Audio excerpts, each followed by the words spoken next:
When officers arrived at the wooded trail, David stood a few feet back, with Max still tugging on the leash.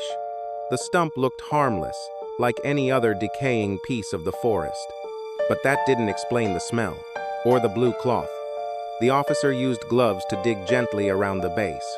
A few minutes later, more units arrived, crime scene tape, more digging tools. One of the cops quietly asked David if he'd noticed anything unusual in the area before today. David shook his head. He and Max walked that trail every weekend, same path, same routine. Then came the discovery. About 12 inches beneath the surface, they found a small duffel bag, torn, damp, and filled with what looked like kids' clothes, still folded, still zipped. But there was no body, no bones, no blood. At first, officers seemed puzzled, until one of them unzipped a jacket inside the bag and found something tucked in the pocket, a child's school ID card. The name read, Lily Hartman. David didn't recognize it, but the officer did. Lily Hartman went missing last spring, he said quietly to his partner. 7 years old, disappeared after school, never found. The pieces came together quickly. The clothes had been buried recently, maybe a few weeks ago, not months, but they weren't decomposed enough to belong to someone missing that long. That meant someone had moved them.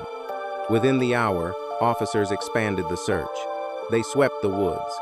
Then, less than 30 yards from the stump, a detective found another item, half-buried plastic lunchbox with stickers peeling off. The investigation shifted fast. Turns out, a suspect had just been released from custody 2 months ago on a technicality. He'd lived near Lily's old school, and now he was back in town. David watched it all unfold. He gave his statement, handed over Max's GPS route data from his dog collar, and went home shaken. 3 days later, detectives called to say they'd arrested the man. The clothes, the bag, the lunchbox all matched evidence from Lily's case. And the reason Max kept barking? He'd smelled the man's scent.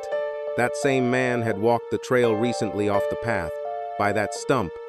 No body was ever found, but the case was reopened, and Lily's family finally got an answer to what happened.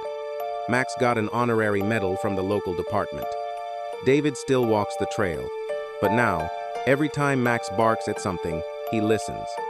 If you like the story, make sure to subscribe for more.